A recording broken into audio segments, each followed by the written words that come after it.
Hello everyone and welcome back to my channel, Tomcat Stitchery. I'm Whitney and I'm here for another Sunday sew along. We are very slowly making our way through a very tailored coat, which is Butterick 6385. And today we are actually, today we're going to be doing part one of a bound buttonhole, basically. So a bound buttonhole includes the buttonhole that you see on the front of a jacket, and then the second part is the facing. So you have to also make a hole through the facing so that the button obviously can pass all the way through and gets finished off real nicely. But that doesn't happen till the end of the coat. So I thought I would do bound buttonhole part one, bound buttonhole part two. So if you're not sewing along with the coat, but you still want to know how to do bound buttonholes, you can easily get to that. But I'm also going through a few things for this specific coat, so I'm gonna leave a time stamp if you're wanting to go directly to the bound buttonhole and want to skip some of the other stuff for this coat. You need to go to this time right here. And that's where the actual bound buttonhole part starts. Okay, so today, in addition to the bound buttonhole part one, I'm also showing you all the pieces that I've cut out and what the interfacing looks like now that it's adhered to the back, the pinking that I've got on the back there. And I also had people ask from last week about how to make their coats warmer if they have chosen a wool that's not as thick as they want, or if they're just needing a really heavy coat. So most times, if I am making a wool coat, I will often interline it with flannel. And I talk a little bit about that at the cutting table here in just a second. But basically interlining is when you just put two pieces of fabric together and they get basted and sewn as one. So I use thrifted flannel, I use old sheets, old duvet covers that we have gone through and just completely destroyed. You can get an amazing amount of fabric out of a sheet set. It's a great thing to thrift. It doesn't matter if there's stains on it, you know, just give it a good wash and then it's good to go into your coat. They can be printed. You know, if you're using a darker color wool, it really doesn't matter. I interface though my fashion fabric first, then I will put the flannel on the back, and I only do this on the body of the coat, so like collars, pockets, that kind of thing. So it's the sleeves and the body of the coat that get the interlining in the flannel. And I put that on though before I do like bound buttonholes or you know, welt pockets or something like that. The flannel goes on first and it's treated as one from that point on. But I do interface the actual fashion fabric, then I put the interlining in, if that makes sense. Another option is Thinsulate. Thinsulate is like a batting kind of, and it's meant for making cold weather coats. It's kind of quilted, so it's a couple layers of batting. This stuff's phenomenal. I got mine at WAWAK Fabrics in Chicago online. I will leave a link to it down below, in addition to a couple of pressing tools that I've added that are now down below in the description box. But it's phenomenal for, I've made a couple, well, I made a Kelly Anorak where I quilted some, actually Liberty Tonalon onto the top of this and use that for the lining pieces. Obviously for Tonalon I couldn't do the sleeves in that because they wouldn't be slippery enough. I used Bimber rayon. But this is fantastic for quilting a lining fabric on top of it, and it makes literally the warmest, it makes a fantastic warm coat. My Kelly Anorak is made out of a cotton twill, and which you wouldn't think would be very warm, and it is so warm with the quilted lining. So that is another option. Instead of interlining, you could also quilt your lining to some Thinsulate, and again, I'll leave that down below. It may be called other things in other parts of the world, but it's basically just a line or a insulating layer, and it's fantastic. Yeah, I highly recommend it. My Kelly Anorak has really served me well. And we're getting ready to have a -10 wind chill day, so I'll let you know how that goes with that Kelly Anorak, how the Thinsulate helped with that. Okay, I'm going to quit talking to you and get to the actual tutorial. So as always, let me know if you have any questions down below. And if you'd like to help support the channel and help you know, me to be able to continue to you know, provide good lighting and the editing equipment and all the behind the scenes things that go into making these sew-alongs. I do have a virtual tip jar, which is my coffee account. It's basically, you can buy me a cup of coffee if you'd like to. It's just a way to financially support the channel, and it all goes right back into these sew-alongs and tutorials. So yeah, that's kind of why I've got that. All right, guys, I hope you have a wonderful Sunday, and I will see you next week. Bye. All right, so let's go through all of our pattern pieces, and I'll show you the interfacing that I have applied. Now, I've not cut out my lining yet, but we'll kind of talk about that as well. And then we're going to do our bound buttonholes. So, okay, so first things first, I have my yoke here, which is the top piece. This is piece 9. And I have cut 2 of the yolks out, and I've interfaced both of those completely. So both of those yolk pieces have been completely interfaced, even though the instructions tell you just to do one. I did both. I also want to say, I've had some questions about interlining. So when I'm making a wool coat for, I forgot to put on my wedding ring this morning. When I'm making a wool coat, this is a very thick wool. This is a Melton wool. It's very heavy coating. If I were using just a typical coating, a lot of times I interline with flannel, and I use like thrifted flannel sheets or old flannel sheets from my own stash. I've got an old flannel duvet cover, a king size duvet cover that has gone the distance with interlining coats. It just got some holes in it and stuff and was time to retire. So I use that, but so you don't necessarily need to buy like brand new flannel. Again, you can thrift because you can use just old flannel sheets that you get at the thrift store. Just give them a good wash. They can be printed as long as you're not using super lightweight, light colored fabric, you're fine.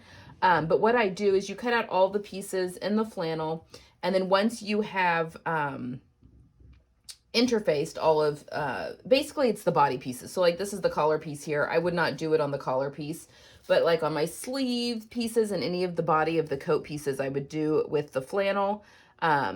I would cut those out of the flannel, do all of my interfacing pieces on the body of the coat, and then I would mount the flannel to the back of the fashion fabric, and then, you know, baste them together and sew them as one. So that's how I do it if you are wanting to do a flannel interlining, and that really does help with warmth. Alternatively, I have also taken lining fabric and quilted it to Thinsulate. And I'll talk more about that in the intro, but that also makes for a super warm lining and can also add a lot of warmth to the coat as well. Okay, so let's continue on. Just wanted to throw that out there. But piece 18, which is the flap that I'm using. Again, there were 2 flaps that you could pick from, kind of just a squared one or this shaped one. I went with the shaped one. I cut out 4 out of my fabric. I've just interfaced 2 of those pieces. This is a lot of interfacing, folks. And I don't need any lining out of those pieces. This is the collar. It gets full, you know, you just cut out 1. It gets completely interfaced. That's all ready to go. And when I did the interfacing on this, if you think of wool as like hair, for instance, you know, because when you're applying interfacing, you're using steam. If you have ever tried to curl damp hair, you know that it does not hold. The same thing when applying interfacing. You really want to let it dry and cool, and then it just helps things to fuse really well. So once I have, you know, press fused all of my interfacing to the back of these pieces, I laid them out flat on the floor and left them alone for 24 hours. I mean, you don't have to necessarily do it for that long, but that's how long I just left them for the day. And that really helps to make sure everything adheres really well. The glue really sets. So this is the upper sleeve. And on this one, we did our interfacing here at the sleeve cap and also at the hem. And you can see where I have pinked these edges where it goes into the body of the coat. So there's my upper sleeve. And I do need this for lining. I'm going to pull out my pieces that I need to cut out of lining. I've not cut my lining out yet. All right, then my undersleeve. This also needs to get cut out of lining. So I'm going to set the pattern piece aside. But the same thing as the upper sleeve, I have done, you know, here at the underarm seam there, and then at the hem. Those have both been fused. This fusing took forever, which is pretty typical with coats. You've just got to be patient. All right, this is my side front. And I don't know, I may leave my pattern piece with this because the side front and side back look a lot alike. So I have done the same thing. I have fused up here at the top, pinked, and then here at the hem on both those pieces. But I do need to cut this out of lining. I don't know, maybe it will be okay. I may just pin a piece of paper to this so I know that it's side front. I don't know if I have any out here, but oh, I do. This is where Post-it notes come in very handy.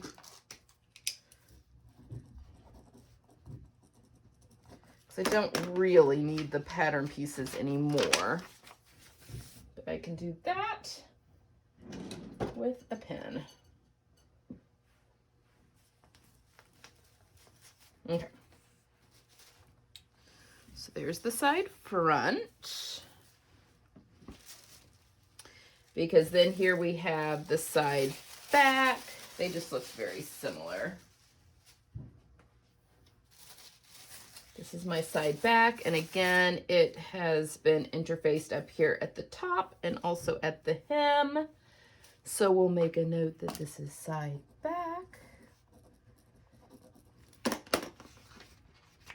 One of the hardest parts of making a coat is just keeping your pieces organized. Knowing, okay, I need to cut this, needs to be interfaced, this doesn't. That is a serious pin there.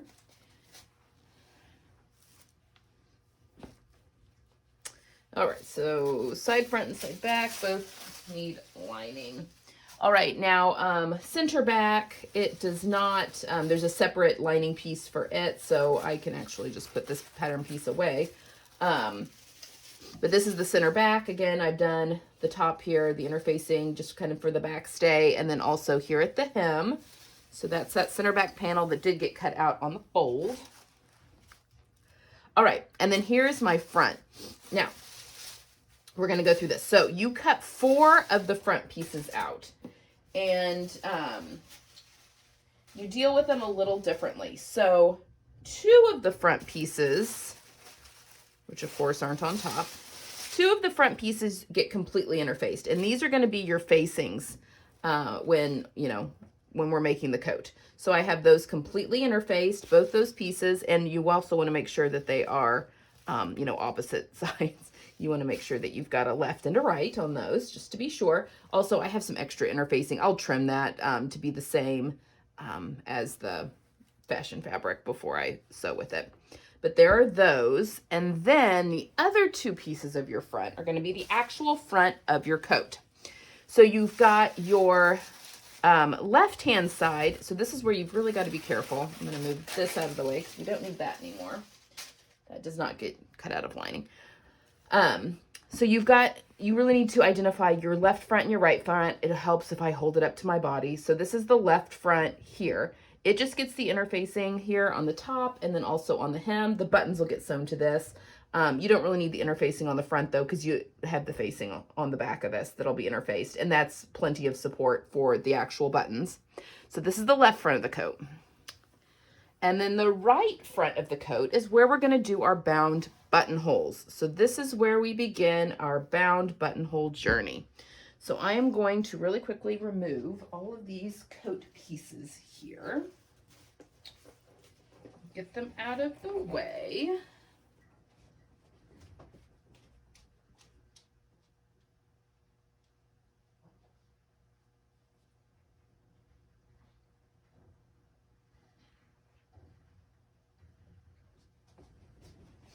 That's the other thing with making coats. I feel like I'm just moving piles around. All right, so this is what we're gonna do for prep work. Number 1, you are gonna need a scrap of some sort, and I have just block fused some interfacing. This is just a scrap of the fabric. I've block fused some interfacing. This is what's gonna make the lips of our bound buttonhole, bound buttonholes. We're making 5 of them, so we need 10 separate little pieces. But you will wanna interface a scrap, and we will be dealing with that in just a second. So let's talk about the prep for the right front of right front of our coat, which is where your buttonholes want to go for a woman. You can put them on either side. That's just, traditionally. Anyway, okay. So you'll notice here, now I would mark this. I've marked it with actual pen because I had very thick fabric and I knew there was no chance of it bleeding through. And also I wanted you to be able to see it a little bit better. If I were using anything like lighter or, a little bit thinner, I would use a erasable marker or chalk, because this doesn't need to stay long term. You just need to be able to see it yourself. And if it weren't, so important for you guys to be able to see it. But what I've done is your pattern piece has center front marked, and I marked both the center front here at the top and the bottom, and I've drawn a line. This is center front all the way down here. I then went, and you do received this piece here, this piece 15, which shows button placement. I mean, you can use that if you want. Just remember that you're going in 5/8 and you're down 5/8 when you're matching all of that up because of seam allowances. But I went through and made note of where my buttonholes were going to go. Obviously up here, that buttonhole has already been interfaced, but the other 4 needed a little patch of interfacing because we're going to be cutting into that and you want that nicely interfaced. So I did go through and marked with disappearing ink that obviously went away when I fused these little boxes. And I think I actually went back and made them bigger, as you can see kind of right here. I think these are like 2 by 3. And I pinked the edges all the way around all of them so that there's no show through. So then I've gone and I've marked center front, although this line becomes kind of, it doesn't really matter after a bit. So I've marked center front. And then you want your the buttonhole to go about 1/4 of an inch away from center front, but into the front of the coat. So I've marked that line 1/4 of an inch, and I've gone almost all the way down the edge of the coat, and you're going to see why here in a minute. So I've gone 1/4 of an inch into the, closer to center, or closer to the edge of the coat, I guess. That's, because this is center front line. 1/4 of an inch in, marked that.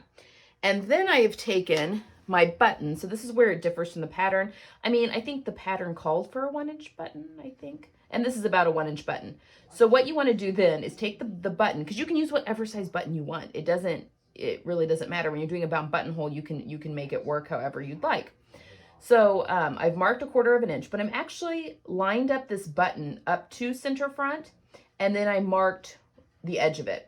Now, the reason we're marking 1/4 of an inch this way is you need that extra room in order for your button to move around and to easily get through your bound buttonhole. Turn of cloth, you just have a lot of extra layers in there. You just need a little bit more wiggle room, which is why you go 1/4 of an inch to the other side of center front. You want the button to kind of hang out at center front or close to center front, so it needs to be able to shift over to that edge once the coat's on. If you think about when you put a coat on, the button will slide to the path of least resistance there. So I lined up the button to center front and marked the edge there, and then did a straight, which ended up being 1 inch away, and did a straight line 1 inch away from center front here. Okay, so those are the lines and how I got this line and this line. Center front's going to be completely not going to play any part here in just a second, but the 1/4 inch away, and then this line are. And then my final step was, you can use this piece if you want to then mark exactly where you want your buttonholes. I just marked this top one and then kind of decided where I wanted my buttons with my Simflex, but you can do it whatever way you want, just to make sure you could measure them out however you want to determine your buttons. And then I marked on center front line where I wanted those buttons to be, make them evenly spaced. And then I drew a line perpendicular to center front all the way through. And you want the line to be nice and long. You want it to go past your lines.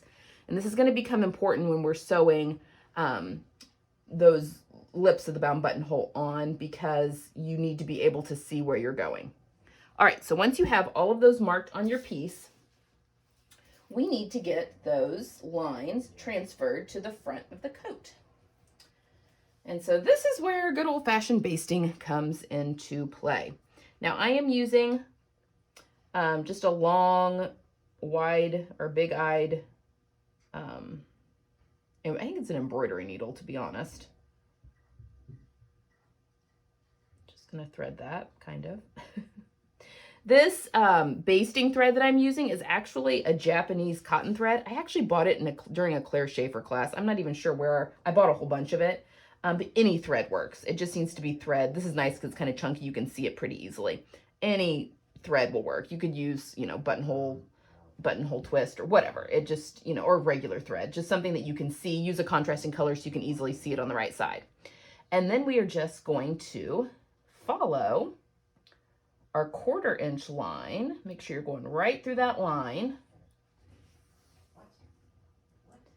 And we're just going to follow that all the way down. So we are thread tracing is what we are doing here. So we are going to, I just pulled that off. This is kind of hard to do around the tripod, so I'm going to do it off camera. But we are going to thread trace this line here, which is a 1/4 inch away from center front. Then we're going to thread trace this line that's 1 inch away from center front. So you have a 1 1/4 inch in between your 2 lines, basically. And then I'm going to thread trace through each of these perpendicular lines, and I want to make sure I go past my lines. I need to be able to see these reference points on the right-hand side. So I'm going to do that off camera, and then I'll come back and show you what that looks like on the right side of the coat. All right. So here we go. This has all been thread traced. Also, before I forget, now that we're back, I forgot to mention that you also have this piece that you cut out of fashion fabric, the pocket piece. It gets 2 get cut out of fashion fabric and 2 will get cut out of lining. I forgot to mention that because it was sitting over here by itself because it didn't get any interfacing, but okay. That aside, okay, so here we have, I've thread traced again my 1/4 inch away from center front line and then my 1 inch away from center front line. And again, I went way past where I needed to go.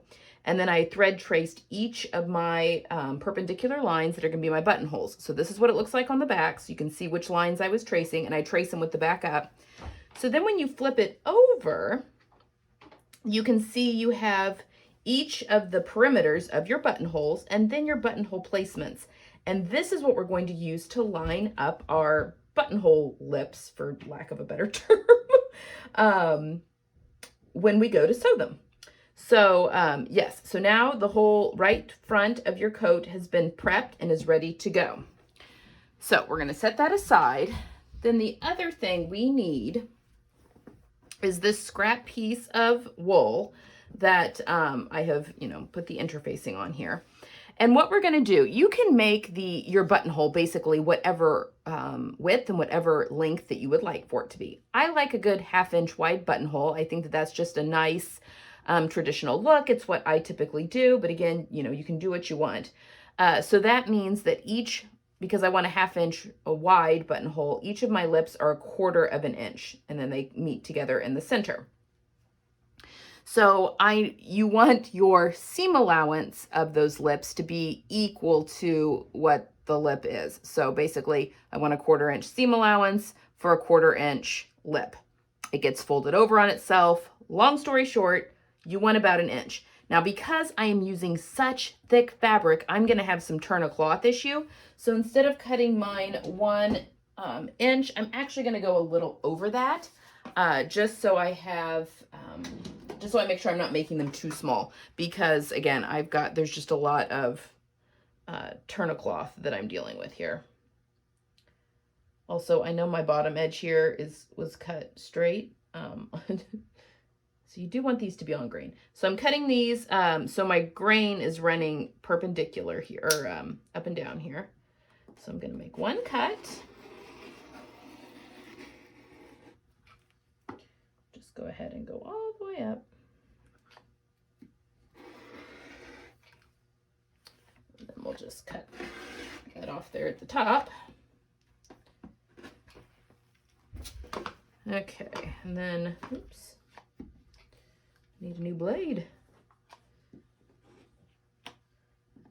Also keeping in mind that this is very thick. Now, if you're using like regular coating, if you watch Vlogmas, the red coat I just made, I would just have made mine 1 inch. But we're gonna go a little over 1 inch, like 1 1/8 inches maybe. I don't know that I need 1 1/4 inches, but probably 1 1/8 inches is gonna be good.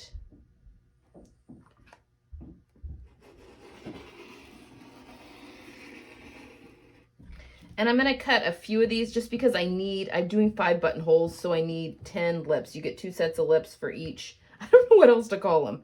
10 sets of lips, that just sounds weird, but you get what I mean. Because each buttonhole gets 2.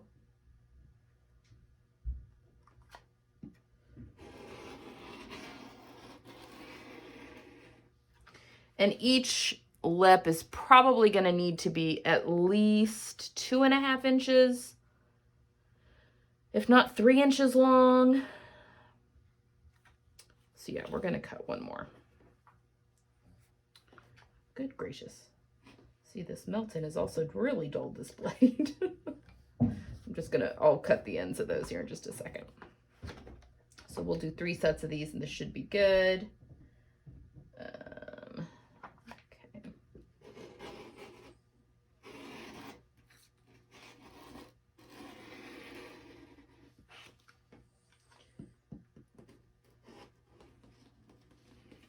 Okay. And now, put all these back. Let's just cut these off here at the end.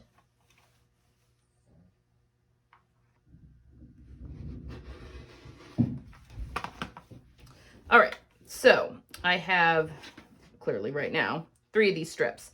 So I'm gonna go and I'm going to press these wrong sides together. See, when these get pressed wrong sides together, yeah, I'm at 1/2 of an inch. So I'm glad I added that extra 1/8 of an inch because they would have been too small. Otherwise, I've been working with really small seam allowances, which with bulky fabric is not fun. So I'm gonna take these to the pressing station, and I'm just gonna press these all in half lengthwise. And then we're gonna sew them, and then we'll attach them to the front of our coat. All right, so we're sitting at the sewing machine, and I wanna talk about the setup just real quick. So you will see I have, excuse the lights, I've got regular, and don't bother with the purple on the right. I'm just winding a bobbin for my next project. But I've got my thread in the on the top there on the left. That is just the Gutermann Mara 100. I use that for almost all of my projects. And then I have put in a size 16 needle because I'm using a very heavyweight coating. Typically for coatings, I might use like a 14.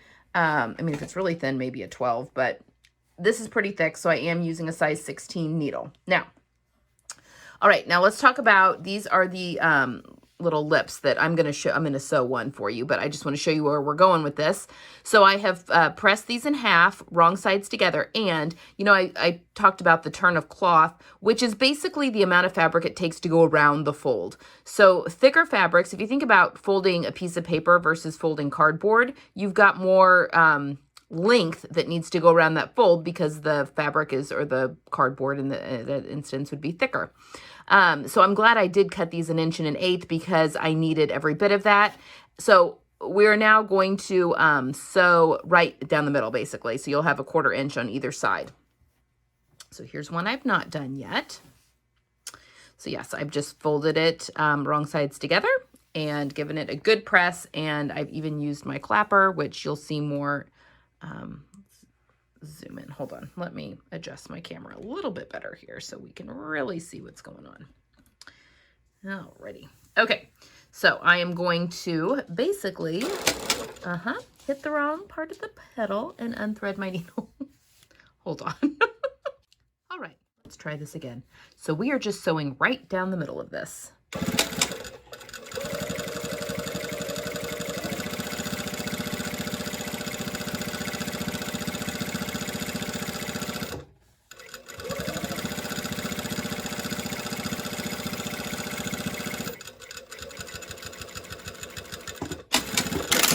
And I am using a 2.5 stitch length, which I think should be fine. If I'm doing any top stitching on this fabric, I'll probably up it to at least a 3.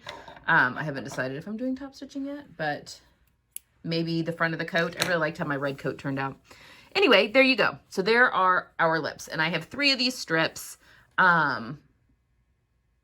And I'm actually going to go ahead and do one buttonhole, and which I'm going to do on camera. I'm just going to do one on camera. There's no need for me to do all 5.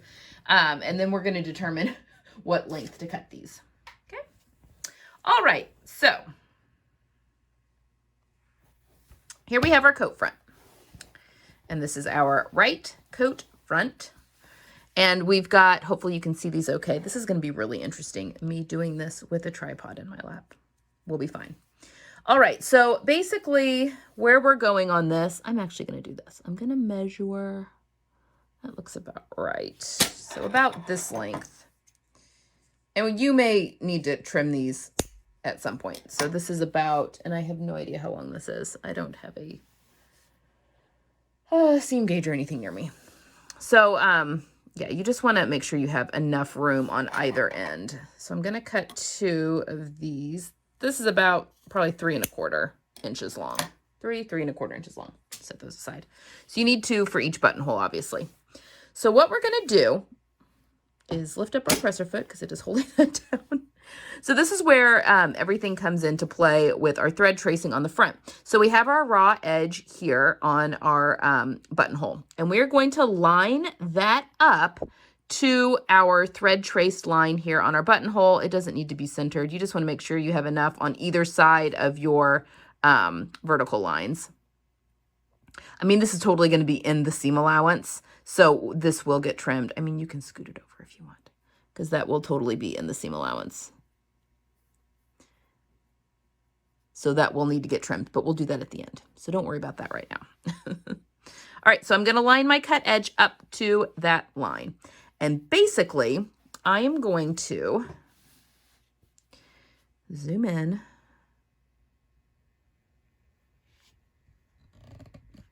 Let me get in real tight here. All right. So what I'm going to do, so I've got the cut edge. So this is the folded edge. This is the cut edge here to this line. And I'm going to bury my needle right at this intersection where this intersects this, basically.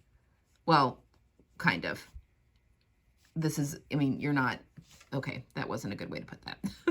Because your cut edge is lined up to this line. You want to bury your needle on the line you've sewn, but right where this intersects that line. Okay, the line that you've previously sewn. So you'll be a 1/4 inch away from your line going this way that you've thread traced.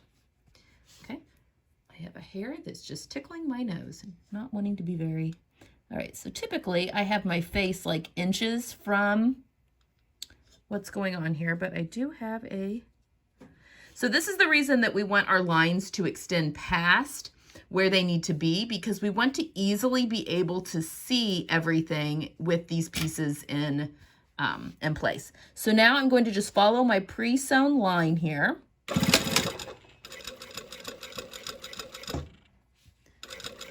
And I'm going to stop right at where this line intersects this sewn line.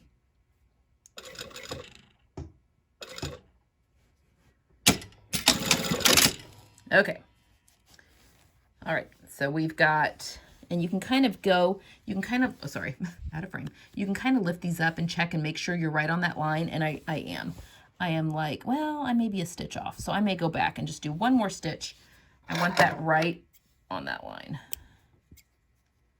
And I'm just, it kind of went back, but yeah, right there, I am right at backstitch right on that line, so I feel good about that. So I may just go flip things around. I just need like one stitch more.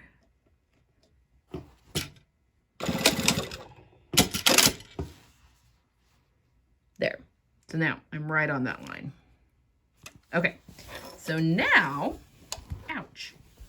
Ow. Oh, God. We stab ourselves. All right. So now we're going to take our second lip, cut raw edge. We're going to butt them together, and they don't need to be even on either side. It's kind of up to you. Oh, and see, look, I did not take this far enough. I can barely see where that line is. So that's why you want to go up far so that you can see it even when this is covering it up. I can see just barely, but yes. So I'm not really going to worry about it now, but that is why you do that. Okay, so now, and this is pretty thick, so I'm really having to kind of wedge that under there. And I'm trying to see around the... This may not be my prettiest one. Maybe I shouldn't have done the top one first because I'm having to do it around a tripod here. All right, so same thing. We're going to sew, starting right there, we're going to sew right along that sewn line. Oops, I went past. So I'm just going to back it up because I can pick that out.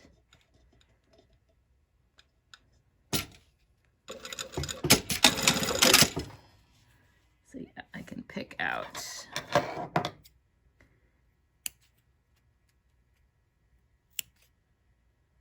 Okay, because I want that right at that line, right there.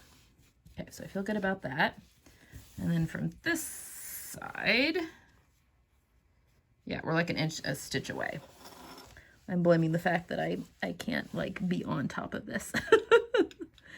Normally these go pretty quick, especially if you can really get up in there and, you know, do the best you can. If it is off a little bit, it's not going to be the end of the world. Okay, I'm feeling pretty good. You can't even see that because I'm creating so much shadow. So I'm feeling pretty good with that, how close that is. Okay, so now we have those done. Now I would normally go and sew all of these, you know, down the front of the coat, but we're just going to do one on camera and then I'll do the rest. So now comes the scary part. So you can see here on the back my sewn lines, and you can really tell that you've hit your lines by looking here on the back. So now what I'm going to do is I'm going to, this needs to quit falling off the table. There we go. We're going to cut. And so I'm basically going to pull these away because I don't want to cut those seam allowances. So I'm sticking my hand underneath here and just pushing those seam allowances out of the way because I only want to cut through the front of the coat. So I'm going to cut along the center line here. And then I'm going to, oh, this is such thick fabric. Okay, so I'm just going to cut along this line till I get, I mean, not very far, because then I'm going to cut from the line up. I'm cutting a triangle basically, up to where I ended that stitch line. This is the same way that you do a welt pocket.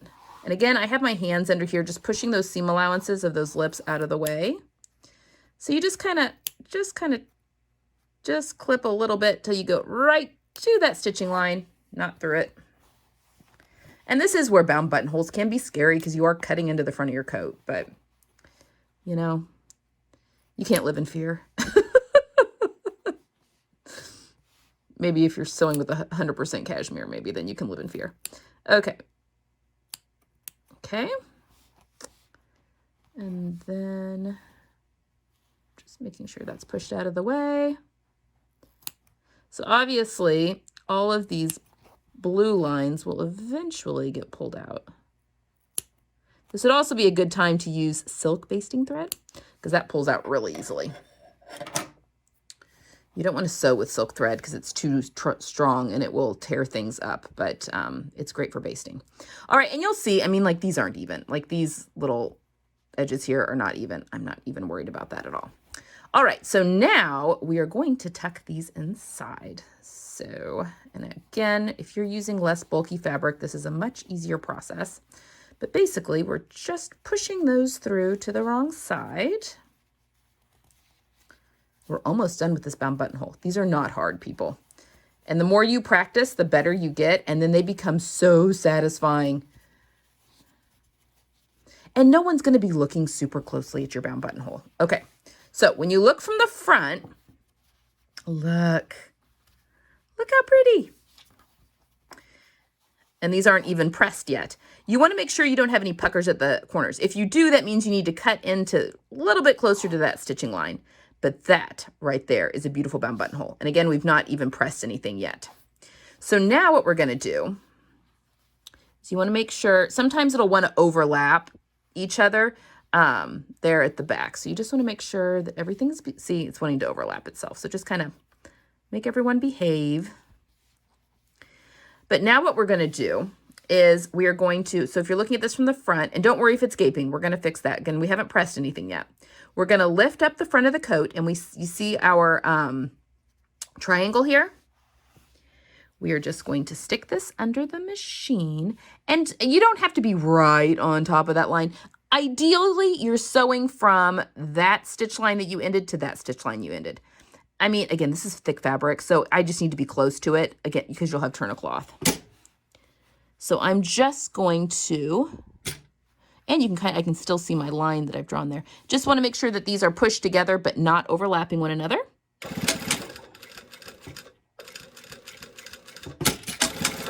Okay, so I've sewn that one down. And then if we go, sorry, I've got that tucked up on itself. Then if you go to the other side of the coat, you have the same little triangle. This is the side that was wanting to overlap. So we'll just make sure that those are behaving. And you're going to sew that little triangle down. You don't want to get too close because then you end up sewing out on the body of the coat and creating puckers where there aren't puckers.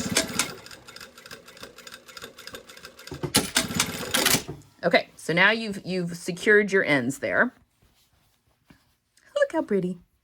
Okay, now before we press, our last step for now, because again, we will, this is bound buttonholes part 1. We will get back to bound buttonholes part 2, which will be putting the facing on and attaching everything. I am going to take my needle and I'm going to take some more of that same basting thread that I was using.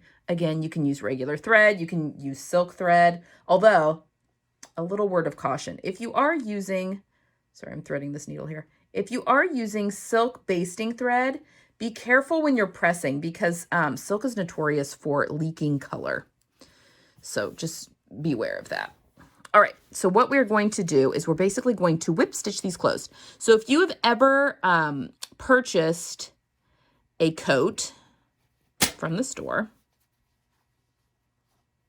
what am I doing? I want to go up. If you've ever purchased a coat from the store, you know when you have to unpick the vents and the pockets and all that kind of stuff. This is why, because they have been secured closed. We're just doing a whip stitch. Secured closed for the pressing and for travel, because all of those garments obviously are, you know, being packed up, and just to keep everything where it's supposed to be so that nothing gets out of whack. That's why they base those shut. It just kind of keeps everything in order. So I'm actually, I should have used a different needle. My fabric's really thick.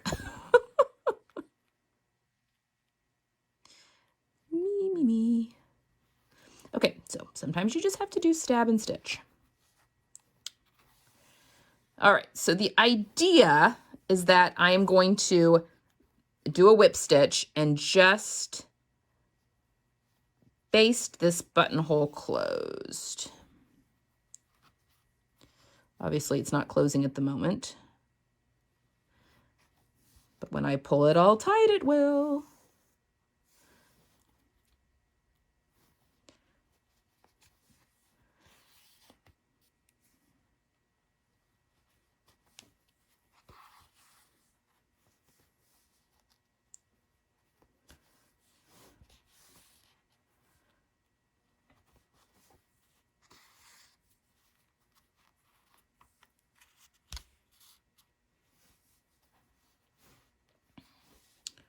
Alrighty. Okay, it doesn't have to be a pretty whip stitch. These will all get pulled out, but it actually is super helpful to have this in when you are attaching the facing and doing the whole rigmarole with getting that all secured. Okay, so I'm just going to pull that nice and tight, and then I will trim a little bit. And now I can go to my pressing station and just give that a good press. If this fabric has a nap, and actually that's one thing I did want to mention to you guys,